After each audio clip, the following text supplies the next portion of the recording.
Around us ये पूरा हो गया है। चैप्टर 2 अर्थमेटिक एक्सप्रेशंस ये भी पूरा हो गया है। चैप्टर 3 अब 4 एक्सप्रेशंस यूजिंग लेटर नंबर्स ये हम स्टार्ट करने जा रहे हैं। सो चलिए इसका पार्ट 1 स्टार्ट करते हैं and see what is there. So the notion of letter numbers के बारे में क्या क्या डिटेलिंग दी गई है वो चलिए जानते हैं। सो इन दिस चैप्टर यहाँ पर we will look at a concise way to expressing mathematical relations and pattern. Maths में हम नंबर्स को और लेटर्स को यूज करके कैसे पैटर्न क्रिएट करते हैं या एक्सप्रेशंस क्रिएट करते हैं वो जानने वाले हैं। We shall see how this help us in thinking about this relationship and pattern and explaining why they may hold true और ये क्यों सही है, कैसे सही है, ये सब जानेंगे। जैसे एग्जाम्पल 1 दिया हुआ है, Shabnam is 3 years older than Aftab. Aftab जितने साल का है उससे 3 साल बड़ी, ओल्डर यानी ज्यादा एज है किसकी, शबनम की। When Aftab's age 10 years, Shabnam's age will be 13 years। जब आफ्ताब जो है 10 साल का होगा तो शबनम 13 साल की होगी, क्योंकि 3 साल बड़ी है वो आफ्ताब से, है ना। सो अब बताना है, now Aftab's age is 18 years, what will be the Shabnam's age. Shabnam की एज क्या होगी अगर आफ्ताब की एज 18 है, तो 3 साल शबनम बड़ी है। सो वही आगे कैसे सॉल्व करना है, वैसे तो हम 3 ऐड कर सकते हैं, है ना। सो ये आ जाएगा 21 years, राइट। लेकिन आगे इसमें कैसे दिया गया है तो वो देखना है। Given Aftab's age, how will you find out Shabnam's age. We add 3 to Aftab's age to get the Shabnam age. Easy तो यही था जो हमने फाइंड आउट किया, है ना। 18 और 3 21 हो गया। अब इसको एक्सप्रेशंस फॉर्म में कैसे लिखेंगे, चलिए आगे देखते हैं। सो वही यहाँ पर समझा के हमें दिया हुआ है, शबनम की जो एज है वो 3 साल ज्यादा है आफ्ताब से, यही दिया हुआ था क्वेश्चन में हमें। In short this can be written as, इसको हम लिख कैसे सकते हैं, हम ऐसे बोल सकते हैं शबनम्स की जो एज है, शबनम की जो एज है वो आफ्ताब की एज +3, यही है, right. So such mathematical relations are generally represented in shorthand form. इसको शॉर्ट हैंड फॉर्म में लिखते हैं। ये जो रिलेशन है अभी हमने देखा, instead of writing the phrase Aftab age, the convention is used to convenient symbols. अभी हमने जैसे ये लिखा आफ्ताब्स एज, शबनम्स एज, इतना बड़ा बड़ा लिखने की जरूरत नहीं होती है, इसमें हम सिंबल्स वगैरह यूज कर लेते हैं, लेटर्स, शॉर्ट फ्रेज ये यूज करके और फिर हम एक्सप्रेशंस बनाते हैं। लेट अस से वी यूज लेटर ए। मान लीजिए कि ए हमने यूज कर लिया आफ्ताब की एज बताने के लिए। सो इतना बड़ा लिखने की जगह हमें क्या लिखना होगा, ए लिखना होगा, है ना। सो आफ्ताब की एज के लिए ए यूज कर लिया। We could have use any other letter, A की जगह हम कुछ भी यूज कर सकते हैं, यहाँ पर सिर्फ हमें एग्जाम्पल दिया है। और एस हमने यूज कर लिया शबनम की एज बताने के लिए, ठीक है। Then the expression to find Shabnam's age will be A+3। देखो शबनम की एज यहाँ देखो ऊपर लिखा था, तो इसकी जगह हम एस लिख देंगे, क्योंकि अभी हमने देखा एस हम यूज कर रहे हैं। और यहाँ पर इक्वल टू, तो ये इक्वल टू आ गया। फिर ऊपर यहाँ देखिए आफ्ताब की एज है तो उसकी जगह हमने ए लिख दिया, क्योंकि अभी मैंने बताया उसको हम ए मान लेते हैं। और ये +3 जो ऊपर था वो एज इट इज यहाँ आ गया। सो इतना बड़ा, लेट मी इरेज इट, तब आपको समझ में आएगा कि जो इतना बड़ा आपने देखा ये लिखा हुआ है, इसको अब सिंपली क्या लिख दिया गया, S is equal to A. Aftab's age is 23। अगर मान लो कि आफ्ताब ए क्या था, आफ्ताब की एज था, तो ए अगर 23 है तो शबनम की एज क्या होगी। सो वेरी सिंपल, देखिए अब ये जो इक्वेशन है s is equal to A+3। अब कह रहा है शबनम की एज, तो शबनम तो इधर ही रहने देते हैं, इक्वल टू ए की वैल्यू हमें यहाँ दी हुई है 23, ए की जगह रख दो 23 और ये +3 आ जाएगा। सो 23 और 3 26 आ गया, है ना। सो इस तरीके से इक्वेशन हम सॉल्व करते हैं। वही यहाँ पर दिया हुआ है, जैसे आफ्ताब की एज अगर 4 है तो शबनम की एज 4+3, 10 है तो 10+3, 23 है तो 23+3, है ना। ये भी हमने किया 26।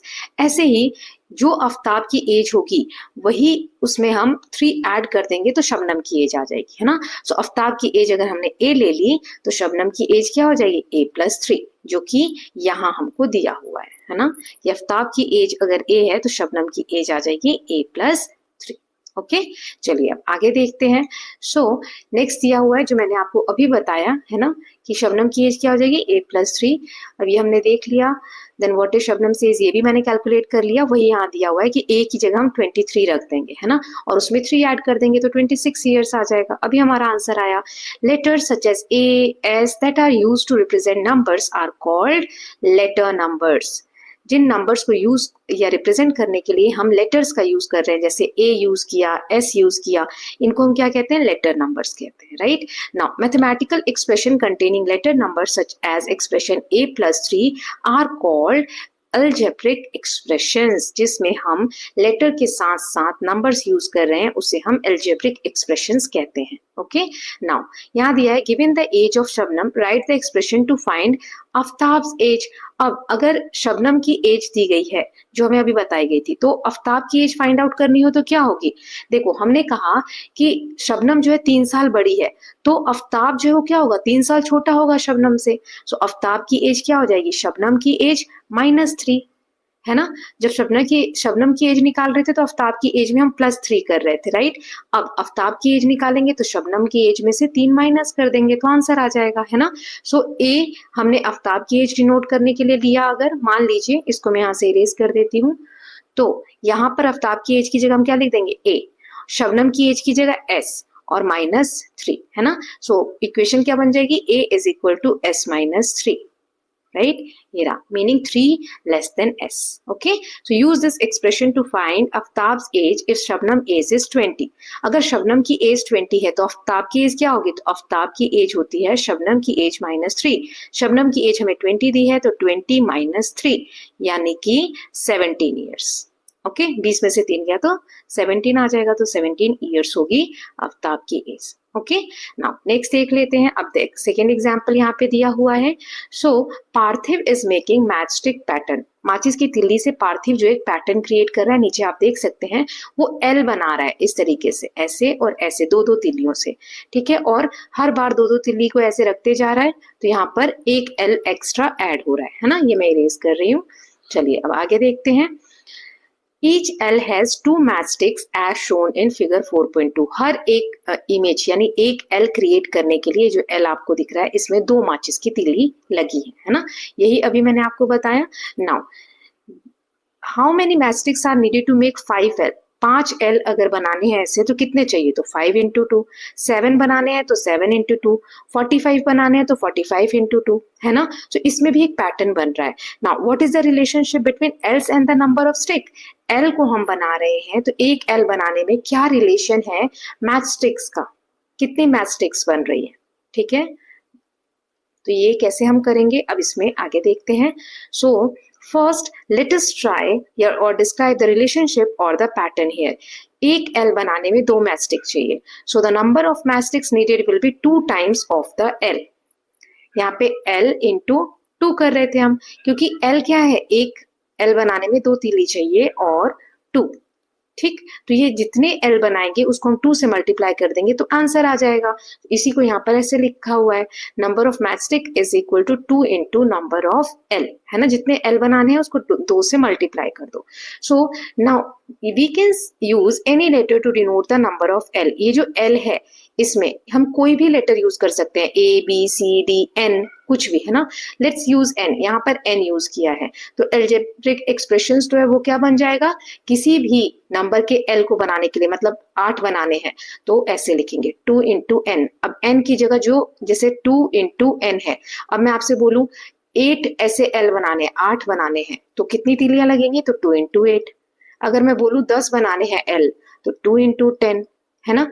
n की जगह बस वो नंबर रख देंगे हम, राइट? सो वही यहाँ पर दिया हुआ है। This expression tells us how many matchsticks are needed to make an L. An L मतलब जितने आपको बनाने हैं उसका हम रिप्लेस कर देंगे, राइट? सो हमें नंबर मिल जाएगा। नाउ नेक्स्ट देख लेते हैं। सो एग्जाम्पल यहाँ पे 3 दिया हुआ है। Ketaki prepares and supplies coconut jaggery laddoo. नारियल और गुड़ से मिलाकर लड्डू बनाती है केतकी, ठीक है, और सप्लाई करती है।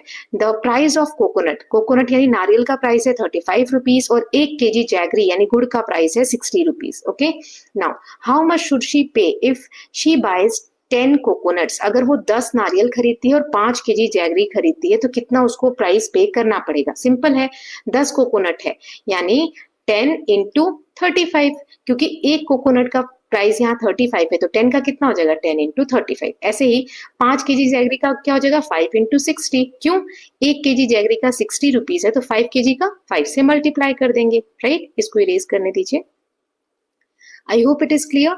नाउ टोटल कॉस्ट कितना हो जाएगा, ये वाला प्लस ये वाला, सो 10 इंटू 35 ये, और ये बीच में आ गया प्लस, और ये 5 इंटू 60। सो 10 इंटू 35 मैंने आपको पिछली वीडियो में सिखाया था, किसी भी नंबर को 10 से या 100 से किसी भी जीरो वाले से मल्टीप्लाई करते हैं तो बस जितने जीरो है उतने हम ऐड कर देते हैं, तो ये आ जाएगा 350, है ना। तो ये आ गया 350। ऐसे ही 5 इंटू 60 300 आ गया, इन दोनों को ऐड करेंगे तो 650 हमारा टोटल कॉस्ट आ जाएगा। Okay, now how much should she pay if she buy 8 coconut and 9 KG jaggery. अब देखो 8 कोकोनट अगर खरीदती है तो सो कॉस्ट ऑफ कोकोनट क्या हो जाएगा, कॉस्ट ऑफ कोकोनट क्या हो जाएगा, 8 है ना, 8 इंटू 35। ओके, और कॉस्ट ऑफ जैगरी कितना हो जाएगा, 9 केजी जैगरी है, राइट।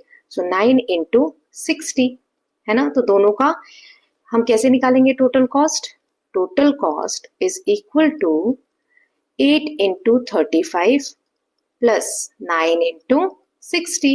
सो 8 इंटू 35 करोगे तो क्या आएगा, 280। ठीक है, करके आप सॉल्व करके देख सकते हैं। एंड 9 इंटू 60 करेंगे तो 540, राइट। अब इनको अगर आप, ये 80 है ना, इनको ऐड करोगे तो आंसर आ जाएगा 820 रुपी। ओके, सो इस तरीके से हम सॉल्व करेंगे।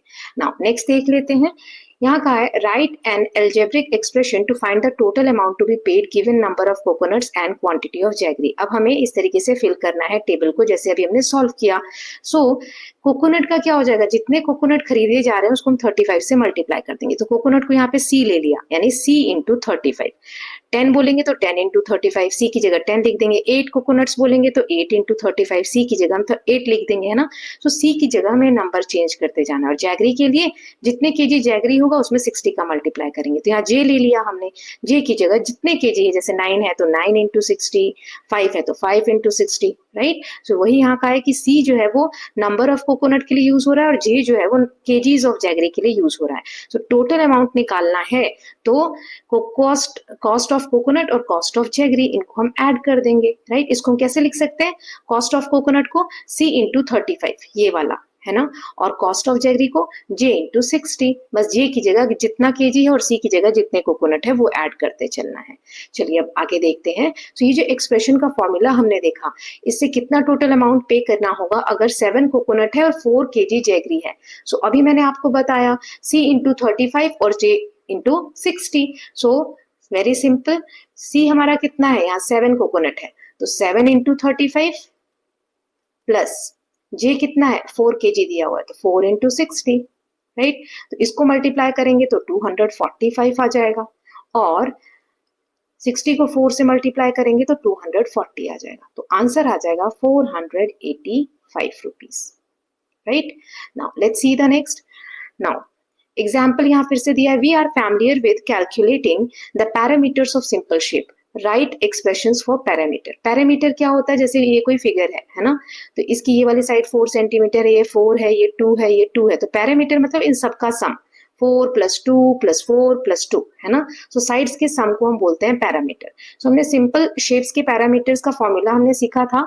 सो स्क्वायर का पैरामीटर क्या होता है, 4 times the length of its side, है ना, क्योंकि स्क्वायर की चारों साइड बराबर होती है। मान लो ये साइड ए है, ए है, ए है, ए, क्यों चारों ए है, क्योंकि चारों इक्वल है।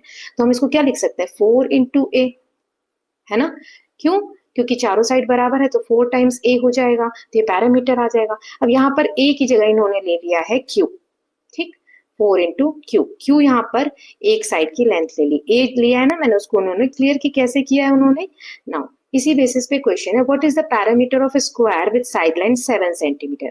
अगर 7 सेंटीमीटर है साइड तो स्क्वायर का पैरामीटर का फॉर्मूला क्या होगा और एक्सप्रेशंस फाइंड आउट करना है। सो फॉर्मूला हो जाएगा, you can write it, formula is equal to perimeter जो होता है हमारा क्या होता है, 4 इंटू साइड, है ना।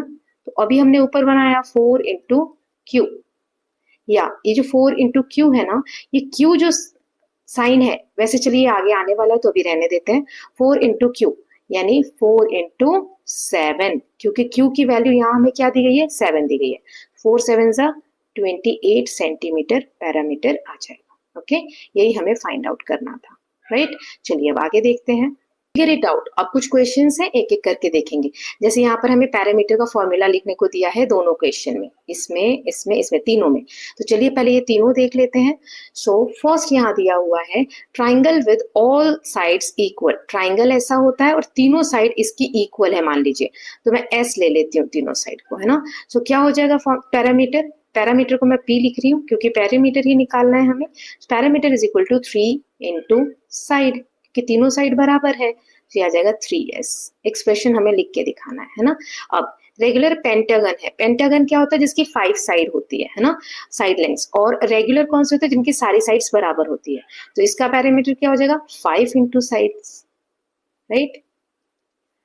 तो ये हो जाएगा 5p। यहाँ पर मैंने p ले लिया, ठीक है। पेंटागन 1 2 3 4 और 5, लेट्स से ऐसा इमेज है ना, ये है। 5 साइड्स हैं इसकी, राइट। सो ये हो जाएगा, मैंने इसकी साइड ले ली p p p p and p। 5 into p कर देंगे तो इसका पैरामीटर आ जाएगा। अब रेगुलर हेक्सागन है, मतलब 6 साइड्स हैं, 1 2 3 4 5 एंड 6। कुछ इस तरीके का इमेज है ना, एकदम एक्यूरेट नहीं बना है बट यू कैन अज्यूम। सो इसमें क्या हो जाएगा, पैरामीटर 6 इंटू साइड, ठीक है। अब मान लीजिए हेक्सागन है, मैंने h ले लिया, h h h h h h 6 times h, ये 6 h आ जाएगा, ठीक है। ये हो गया। जो आंसर है वो मैं उसको मैं अंडरलाइन कर देती हूँ कि आपको यही लिखना है, 5p and 3s। Okay, now let's see the next. अब यहाँ दिया है Muniratna has 20 metre long pipe. इसके पास 20 मीटर लॉन्ग पाइप है। He wants a longer watering pipe for his garden, लेकिन उसे और लंबा पाइप चाहिए। So he joins another pipe of some length to this one. इस जो पाइप उसके पास 20 मीटर लंबा था, उसमें उसने थोड़े लेंथ की पाइप और जोड़ दी। Give the expression for the combined length of pipe. अब टोटल कितनी लेंथ हो गई पाइप की, उसका एक्सप्रेशन बनाना है। Letter number k to denote the length in metres of other pipe. दूसरा पाइप जो जोड़ा ना, उसको उसका जो लेंथ है वो k से हमें डिनोट करना है। तो सबसे पहले इसका आंसर लिखेंगे आप, लाइक ऐसे लिख सकते हैं। सबसे पहले लिखेंगे मुनि रत्नास पाइप और लेंथ ऑफ पाइप, ठीक है। सो ओरिजिनल कितना लेंथ है, original length is equal to 20 metre, right. New pipe जो ऐड किया उसकी लेंथ कितनी है, so it is k metres, क्योंकि वहां पे कहा है k से डिनोट करना है ना, ऐसा दिया है क्वेश्चन में। सो कंबाइंड जो टोटल लेंथ हो जाएगी, जो हमसे पूछा है क्वेश्चन में, है ना। सो कंबाइंड लेंथ कितनी हो जाएगी, यहाँ पे लेंथ वर्ड भी यूज करना। कंबाइंड लेंथ हो जाएगी 20 मीटर प्लस k मीटर, या फिर लिख सकते हैं 20 प्लस k, ठीक है। मीटर में आंसर आ जाएगा, राइट। ये हो जाएगा। नाउ नेक्स्ट देख लेते हैं। तो यहाँ कहा गया है what is the total amount Kritika has. Kritika के पास टोटल अमाउंट कितना होगा अगर उसके पास नोट है 100 के, 20 के और 5 के। ये टेबल हमें कंप्लीट करना है। जैसे 100 के नोट यहाँ दिए हुए हैं कि 3 है, 20 के नोट 5 है और 5 के नोट 6 है। तो इसको कैसे करेंगे, 100 के नोट 3 है तो इससे लिखेंगे 3 इंटू 100, ओके। 5 के नोट 20 के नोट 5 है तो ऐड कर दो 20, या फिर इसको ऐसे लिखिए, एक सेकेंड, 5 इंटू 20, 20 के 5 नोट है। ऐसे ही 5 का नोट 6 है तो 6 इंटू 5। अब इसको आप टोटल करोगे ना तो ये आ जाएगा, जैसे 3 इंटू 100 300 आ जाएगा, राइट। 5 इंटू 20 100 आ जाएगा, है ना। और 6 इंटू 5 30 आ जाएगा। तो टोटल करोगे तो ये आंसर आ जाएगा 430। अब ये नेक्स्ट वाले में हमें ये करके दिया है 6 इंटू 100, 4 इंटू 20, 3 इंटू 5। तो इसका मतलब 100 के कितने नोट है, 6 यहाँ आ जाएगा। और यहाँ पर 20 के कितने नोट है, 4 नोट है। 5 के कितने नोट है, 3 नोट है। तो यहाँ पे ऐसे फिल कर देंगे। अब नेक्स्ट वाले में देखते हैं 100 के 8 नोट है, यानी 8 इंटू 100। 20 के 4 नोट है तो 4 इंटू 20 और 5 के Z नोट्स हैं, यहाँ हमें नंबर नहीं दिया तो लिखेंगे Z इंटू 5, ठीक है। इसको तुम सॉल्व कर ही नहीं सकते। नाउ X Y Z यहाँ तीनों ही हमें दिए हुए हैं। सो 100 के X नोट है तो X इंटू 100, फिर 20 के Y नोट है सो y इंटू 20 इंटू, फिर 5 के z नोट्स हैं तो z इंटू 5, ऐसे हम एक्सप्रेशंस बना देंगे। ओके, चलिए अब आगे देखते हैं। सो यहाँ दिया हुआ है Venkat Lakshmi owns a flour mill, एक आटा जहाँ पे हम पिसवाते हैं ना, गेहूं पिसवाते हैं, वो मिल है इसके पास। इट टेक्स 10 सेकेंड लगते हैं रोलर को मिल टू स्टार्ट रनिंग, है ना, जो मिल का रोलर है उसको स्टार्ट होने में, कि वो चलने लग जाए। एक बार जब वो स्टार्ट हो जाता है, each KG of grain takes 8 second to grind into powder, 1 KG अनाज का जो दाना है उसको ग्राइंड होने में, पाउडर बनने में 8 सेकेंड लगते हैं। ठीक है, तो टाइम दिया है, 10 सेकेंड लगता है मिल को स्टार्ट होने में और 8 सेकेंड लगता है 1 केजी अनाज को आटा बनने में। तो कौन सा एक्सप्रेशन जो नीचे दिया हुआ है वो सही है? The time taken to complete grind y KG of grain, y KG grain अगर ग्राइंड करना है, ये हमें 1 केजी का दिया है, y केजी ग्रेन करना है, तो कौन सा बनेगा इक्वेशन? सो ये वाला करेक्ट है, डी वाला। कैसे? देखो, पहले 10 सेकेंड तो लगना ही है, फिर 8 सेकेंड तो लग ही रहा है 1 केजी का, लेकिन यहाँ पर y केजी को ग्राइंड करना है, तो इस तरीके से होगा, है ना। ये जो 10 सेकेंड है टू स्टार्ट, ओके, 10 सेकेंड किस चीज के लिए? स्टार्ट होने के लिए। और ये y केजी किस चीज के लिए? For each KG, 8 into y यानी 8 second for 8 second for each KG. Okay, तो ये इक्वेशन बनेगी। ये गलत हो जाएगा, है ना, ये भी गलत है, यहाँ पे ऐड आना चाहिए, राइट। तो ये वाला सबसे परफेक्ट है, ये इसका आंसर है। नाउ नेक्स्ट देख लेते हैं।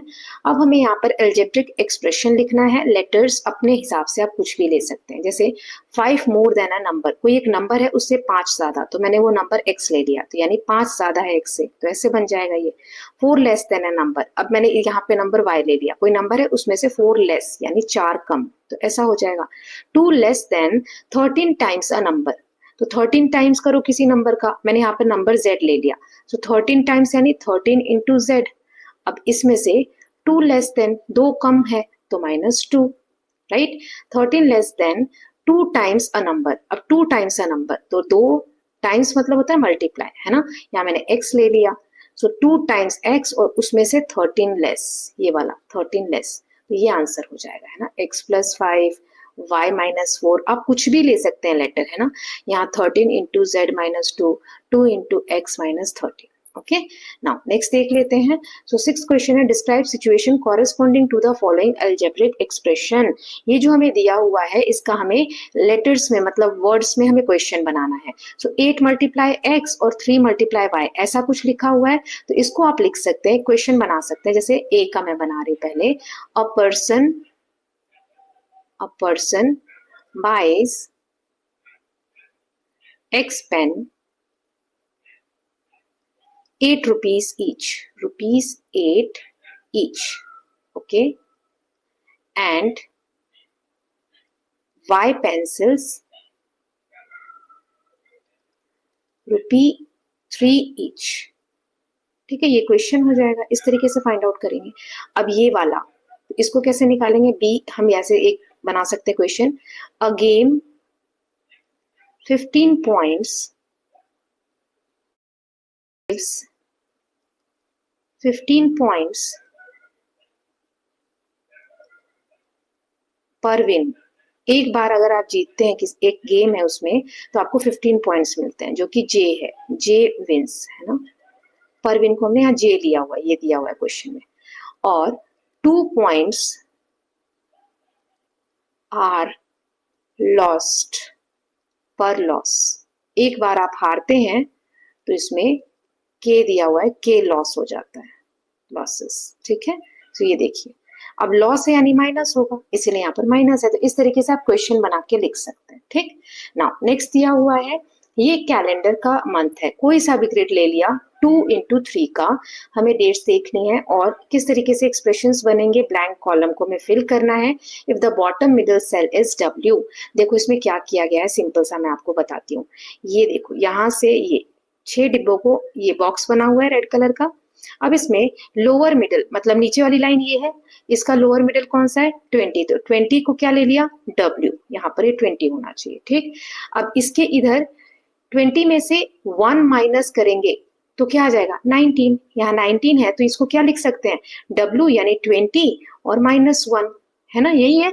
तो W के बेसिस पे बाकी के सेल बनाने। अब यहाँ 12 है तो 12 यानी 20 में से कितना जाएगा तो 12 आएगा 8, तो W -8, है ना, तो यहाँ पे 12 आ जाएगा। देन नेक्स्ट इज ये 12 आपको नहीं लिखना, सिर्फ ये वाला पार्ट लिखना है। ऊपर इसके क्या है 20 के ऊपर है 13, यानी कि W -7, ठीक है, 20 में से 7 जाएगा तो 13 बचेगा।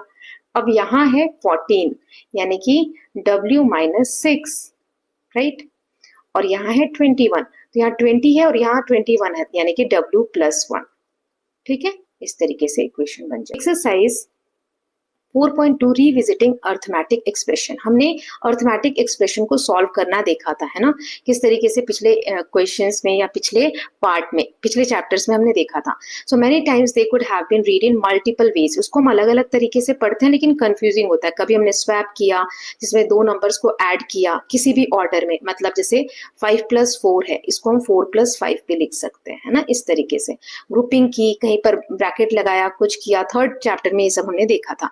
क्यों? To find easy ways of evaluating, ताकि इजी तरीके से हम इसको सॉल्व कर सके। ब्रैकेट्स देखा था हमने, नेगेटिव साइन अगर बाहर हो ब्रैकेट के, पॉजिटिव साइन बाहर हो, तो कैसे हम डिस्ट्रीब्यूटिव प्रॉपर्टी लगाकर उसको चेंज करते हैं ना, जिसमें हमने ऐसे देखा था जैसे -4 प्लस, ऐसा ब्रैकेट के अंदर 4 + 3 है तो माइनस बाहर है तो दोनों साइन चेंज हो जाएंगे। 4 प्लस का है तो 4 माइनस का हो जाएगा, प्लस का 3 है तो माइनस का 3 हो जाएगा। और अगर ब्रैकेट के बाहर प्लस है तो जो जैसा है उसको हम वैसे ही छोड़ देते हैं, तो ये ब्रैकेट ओपन होगा तो 4 + 3 हो जाएगा। तो ये सारी चीजें हमने पढ़ी थी। नाउ इसी बेसिस पे यहाँ देखिए हमें कहा गया है कि उनको कॉन्सेप्ट्स को रिवाइज करते हैं, वैल्यूज फाइंड आउट करते हैं इन एक्सप्रेशंस के जो नीचे दिए गए हैं। तो एक दो हमें करके दिए हुए हैं, जैसे 23 - 10 × 2। तो इसमें ये वाला जो एक्सप्रेशन है, first we shall write the terms of the expression. Notice that one of the term is a number while other one has to convert it to a number before adding two terms. अब ये हमें दिया हुआ है 23 - 10 × 2। सो 23, अब हमने देखा था कि ये जो -10 है ऐसे, है ना, ऐसे लिख सकते हैं प्लस, राइट, ये हमने फर्स्ट चैप्टर में देखा था, है ना। सो यहाँ पे × 2 ये एज इट इज है, राइट। अब हमें पहले मल्टीप्लीकेशन करना होता है, बॉडमास का रूल मैंने लास्ट पार्ट में बताया, तो 10 × 2 20। अब ये माइनस प्लस माइनस, है ना, तो 23 यहाँ पे है और माइनस प्लस। साइंस बताए थे मैंने कि दोनों अगर प्लस के हैं तो वो प्लस होता है, दोनों अगर माइनस के हैं तो प्लस होता है। एक प्लस का और एक माइनस का है तो माइनस होता है, एक माइनस एक प्लस है तो भी माइनस होता है। तो यहाँ एक प्लस एक माइनस है तो क्या होगा, माइनस होगा, है ना। सो 23 में से 20 गए तो 3 आ गया। ये इस तरीके से सॉल्व किया है। इसी में नेक्स्ट भी हमें सॉल्व करके दिखाया हुआ है, देखते हैं। अब ये वाला क्वेश्चन है ना, तो इसको कैसे किया है चलिए देखते हैं। सो 83 + 28 - 13, ये -13 है, यहाँ पर हम प्लस के बाद लिखेंगे, ठीक है। सो -13 और प्लस का 32 ये आ गया। तो अब इसको कैसे सॉल्व किया है, ये 83 में से 13 को माइनस कर दिया तो 83 में से 13 गया तो आ जाएगा 70, है ना। एक सेकेंड, ये 70 आ जाएगा। ऐसे ही 28 और 32 को ऐड कर दिया तो ये आ जाएगा हमारा 60। तो 70 और 60 को ऐड किया तो क्या आ जाएगा 130, ठीक है, यही दिया हुआ है। अब ऐसे ही एक और क्वेश्चन, बहुत सारे क्वेश्चन थे ना, सुनो से ये वाला है 5th वाला, ठीक है। 68, अब यहाँ ब्रैकेट के बाहर माइनस है और 18 + 13, तो पहले ब्रैकेट के अंदर का सॉल्व करना है, तो वो वैसे भी हम कर सकते हैं, जैसे 68 18 और 13 कितना होगा, ये हो जाता है 31 और बाहर माइनस का साइन है, तो 68 में से 31 गया तो 37 आ गया। एक और क्या तरीका था, 68 अब ब्रैकेट के बाहर है तो हम अंदर वालों का साइन चेंज कर लेते हैं। 18 प्लस का है तो 18 माइनस का हो जाएगा, 13 प्लस का है तो 13 माइनस का हो जाएगा। तो 68 में से पहले 18 माइनस कर दीजिए तो 50 आ जाएगा। ऐसे ही अब जो आया उसमें से 13 माइनस कर दीजिए तो 37 आएगा। दोनों के आंसर जो है 37 ही आ रहे हैं, लेकिन करने का तरीका अलग अलग है ना। तो इसमें से हमने कौन कौन सा देख लिया, ये वाला हो गया है हमारा, उसके बाद ये वाला हमने देख लिया और 5th वाला ये वाला देख लिया। बाकी का हम देख लेते हैं, जैसे थर्ड है 34 - 14 + 20, ठीक है। तो इसमें हम ऐसे ब्रैकेट लगा सकते हैं। अब इसको 34 में से 14 गया तो 20 और प्लस 20 ये वाला बच गया, तो 20 और 20 कितना हो गया 40 हो गया, है ना। तो थर्ड हो गया हमारा। अब 4th वाला देख लेते हैं। तो ये जो 42 है, अब इसमें ब्रैकेट के अंदर का पहले हम सॉल्व कर लेंगे, जैसे 42 + 15 माइनस ब्रैकेट में है 8 - 7, है ना। तो 8 - 7 1 हो जाएगा। सो 42 + 15 माइनस यहाँ पे 1 आ गया, है ना। अब इनको ऐड कर लो तो ये आ जाएगा आपका 57, ठीक है। इसमें से -1 करेंगे तो आंसर आ जाएगा 56। ओके, सो 1 2 3 1 2 3 4 5 हो गया। अब 6th वाला देख लेते हैं और 7th वाला। तो पहले 6 देखते हैं, ये 7 इंटू 4 और प्लस 7 इंटू 6। तो पहले दोनों को मल्टीप्लाई करेंगे। मैंने आपको बॉड मास वाला बताया था, है ना, ऐसे ब्रैकेट लगा सकते हैं आप यहाँ पर। 7 4 आ जाएगा 28 और 6 9 आ जाएगा 54। इसको 54, ओके, इसको ऐड करेंगे तो आंसर आ जाएगा 82। ओके, अब ये वाला तो पहले ब्रैकेट के अंदर का सॉल्व करेंगे। तो 20 प्लस 8 ऐसे ही रहेगा, ब्रैकेट के अंदर 16 माइनस 6 करेंगे तो क्या आ जाएगा 10 आ जाएगा। अब फिर मल्टीप्लाई करेंगे, तो 20 प्लस 10 8 सा 80, तो इसका आंसर आ जाएगा 100। 80 और 20 को ऐड करोगे तो 100 आ जाएगा। ओके, ऐसे हम सॉल्व कर लेंगे। अब नेक्स्ट है exercise 4.3, omission of the multiplication symbol in algebraic expression. अब मल्टीप्लिकेशन का जो साइन है, जैसे हम ये लिखते हैं, मैंने एक जगह पे बता रही थी फिर मैंने कहा बाद में आएगा, है ना। जैसे 4 इंटू एक्स, ठीक है, ऐसे हमने लिखा, या 4 इंटू वाई लिख देते हैं, ठीक है। 4 इंटू वाई, इसको हम लिख सकते हैं 4y, ठीक है। इसमें मल्टीप्लाई साइन लगाने की जरूरत नहीं है, वही आगे सिखाया गया। चलिए देखते हैं। लुक एट दिस नंबर, ये 4 8 12, ये क्या है 4 का टेबल है। 4 1 ज़ा 4, 4 2 ज़ा 8, मतलब 4 में 2 मल्टीप्लाई किया तो 8, 4 में 3 मल्टीप्लाई किया तो 12, 4 में 4 मल्टीप्लाई किया तो 16, राइट, ऐसे टेबल लिखा हुआ है। तो ये क्या सीक्वेंस या पैटर्न, ये मल्टीप्लिकेशन टेबल है 4 का। Multiples of 4 in an increasing order, बढ़ रहे हैं नंबर, है ना। पहले 4 है, फिर 8 है, फिर 12 है, फिर 16 है, तो ये नंबर्स बढ़ रहे हैं। सो थर्ड टर्म इस सीक्वेंस में क्या है 4 इंटू 3, तो फोर्थ टर्म 4 इंटू 4, है ना। फोर्थ टर्म मतलब देखो, इसको इरेज करने दो, मैं आपको बताती हूँ टर्म क्या होता है। जैसे 1 2 3, थर्ड टर्म क्या है 4 इंटू 3 यानी 12, है ना। फोर्थ टर्म क्या है 4 इंटू 4। ऐसे ही अगर 29th टर्म निकालना है तो 4 इंटू 29, राइट। सो ये जो टर्म्स हैं कितने बार हम ले रहे हैं, तो n ऐसा लिख सकते हैं 4 के टेबल को 4n, यानी अगर मुझे 4 6 निकालना है तो 4n, n की जगह 6 लिख देंगे, है ना, ऐसे। यही आगे दिया हुआ है। So find an algebraic expression to get the nth term of sequence. nth term निकालना है, कोई सा भी टर्म। सो मल्टीपल 4 का ही रहेगा, इसको हम लिख सकते हैं 4 टाइम्स n, ऐसे लिख सकते हैं, है ना। या फिर ऐसे, ये जो मल्टीप्लिकेशन का साइन होता है ना स्टैंडर्ड प्रैक्टिस में, हम इसको शॉर्टन कर देते हैं, ऐसा नहीं लिखते, मल्टीप्लाई साइन हटा देते हैं, सिंपल लिखते हैं 4n।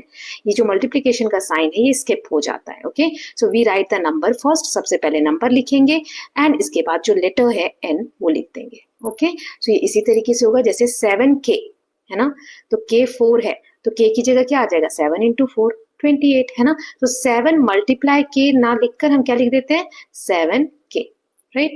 So as 5m stands for 5 into m, so m 2 है तो 5 into 2 plus 3 is equal to 13। ये क्वेश्चन में था, ठीक। नाउ नेक्स्ट देख लेते हैं। सो यहाँ पे ये जो क्वेश्चंस नीचे दिए गए हैं, इसमें अगर कोई मिस्टेक है, पहले तो आइडेंटिफाई करनी है मिस्टेक, अगर कोई है तो उसे एक्सप्लेन करना है और क्या गलत है वो बताना है, फिर करेक्ट करना है। सो एक एक करके तीनों देखेंगे, ठीक है, मतलब 9 क्वेश्चन है, सारे देखेंगे। जैसे पहला है a की वैल्यू दी है -4 और इक्वेशन क्या है 10 minus a is equal to 6, तो ए की जगह हमें क्या रखना है -4 रखना है। तो चलिए रखते हैं। ये वैल्यू जो है इसकी गलत है, ये क्वेश्चन गलत है। क्यों, देखो 10, ये माइनस साइन ऐसे ही रहेगा, ए की जगह -4 आ जाएगा, है ना। तो इसको सॉल्व करो। 10 माइनस माइनस क्या होता है प्लस होता है, क्यों, माइनस है ब्रैकेट के बाहर, तो अंदर 4 जो है वो माइनस का है, तो बाहर आके क्या बन जाएगा प्लस का। तो 10 और 4 कितना होता है 14 आना चाहिए आंसर, लेकिन यहाँ क्या दिया हुआ है 6 दिया हुआ है, इसीलिए ये वाला क्वेश्चन क्या हो जाएगा गलत है। अब नेक्स्ट वाला देख लेते हैं। यहाँ d की वैल्यू हमें 6 दी हुई है, तो 3d, इसका मतलब क्या है दोनों के बीच में कोई साइन नहीं है, अभी हमने देखा, यानी 3 मल्टीप्लाई d, तो 3 मल्टीप्लाई d की वैल्यू क्या दी हुई है 6, 3 मल्टीप्लाई डी की वैल्यू क्या दी हुई है 6, तो डी की जगह 6 रख देंगे। 6 3 सा कितना होता है 18, लेकिन यहाँ तो हमें 36 दिया हुआ है, तो ये भी क्या हो जाएगा गलत हो जाएगा, ये भी सही नहीं है।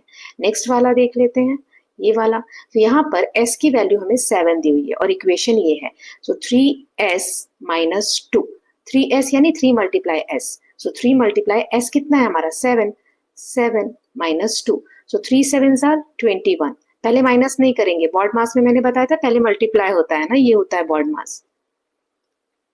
पहले मल्टीप्लाई होगा तब एडिशन और तब सब्सट्रैक्शन। -2, सो 21 में से 2 गया तो कितना आएगा 19। यहाँ पर 15 दिया हुआ है तो क्या ये सही है? नहीं सही है, तो ये वाला भी क्या हो जाएगा? रॉन्ग हो जाएगा, है ना, राइट। अब चलिए आगे देखते हैं। यहाँ दिया हुआ है r इज इक्वल टू 8 और 2r प्लस 1, सो 2 इंटू r, है ना, क्योंकि 2r लिखा है तो 2 इंटू r, r 8 है हमारा प्लस 1, सो 2 इंटू 8 कितना होगा 16 प्लस 1 यानी कि 17, लेकिन यहाँ क्या है 29, तो ये भी गलत है। अब ये वाला देखो j5 दिया है, 2j तो ये 2 इंटू j की वैल्यू क्या है 5, तो 2 इंटू 5, 2 5 से कितना होता है 10 होता है, तो यही 10 इधर भी आंसर आया हुआ है, इसका मतलब ये वाला हमारा सही है ना, 10 आ जाएगा, ठीक है। नाउ नेक्स्ट देख लेते हैं 3m प्लस 1, सो 3 ब्रैकेट के अंदर m प्लस 1 है, तो m की वैल्यू पर ब्रैकेट पहले सॉल्व करेंगे तो m कितना दिया हुआ है हमें -6 प्लस 1, ठीक है। सो माइनस होता है 6 में से 1 गया 5 और 6 बड़ा है इसके साथ माइनस साइन है तो माइनस आ गया। अब यहाँ पर देखो 3 और यहाँ ब्रैकेट के बीच में कोई साइन नहीं है, तो जब कोई साइन नहीं होता है तो अभी मैंने आपको बताया ये मल्टीप्लाई होता है ना, मल्टीप्लाई होगा, सो 3 मल्टीप्लाई -5, ठीक, सो 3 5 जा 15 और प्लस माइनस क्योंकि 3 प्लस का है और 5 माइनस का है तो -15 आना चाहिए, यहाँ पर क्या दिया हुआ है 19, तो ये भी क्या हो जाएगा गलत हो जाएगा, है ना। सो बस एक का सही है अभी तक। अब आगे देख लेते हैं, यहाँ पे f की वैल्यू 3 है, g की वैल्यू 1 है, तो सॉल्व करते हैं 2 इंटू एफ, है ना, 2f दिया हुआ है 2 इंटू एफ, 2g दिया हुआ है यानी 2 इंटू जी, तो f 3 है हमारा तो 2 इंटू 3 और यहाँ 2 इंटू जी की वैल्यू 1 है तो 2 इंटू 1, सो 2 इंटू 3 6 माइनस 2 इंटू 1 2, तो 6 में से 2 गया तो 4 आ रहा है, लेकिन यहाँ पर 2 दिया हुआ है तो ये इक्वल नहीं है ना, तो ये भी गलत किया गया है। नाउ नेक्स्ट देख लेते हैं, तो यहाँ पर t की वैल्यू 4 है, b की वैल्यू 3 है, तो 2t यानी 2 इंटू 4 और प्लस b यानी b कितना है 3 है, 4 2 जा 8 और 3, तो 8 और 3 कितना होता है 11, तो ये इक्वल नहीं है क्योंकि यहाँ 24 है ना, तो ये भी गलत हो जाएगा।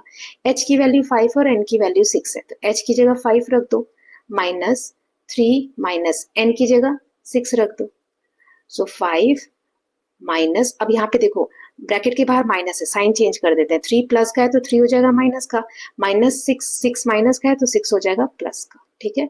5 में से 3 गया 2 और प्लस 6, तो 6 और 2 कितना आ जाएगा 8 आ जाएगा, इधर क्या दिया हुआ है 4 दिया हुआ है, तो ये इक्वल है नहीं है, तो ये भी गलत हो गया, है ना, इस तरीके से करेक्ट करेंगे। सो इसके साथ हमने एक्सरसाइज 4.3 तक देख लिया है। नेक्स्ट वीडियो में exercise 4.4 simplification of algebraic expressions देखेंगे। सो आई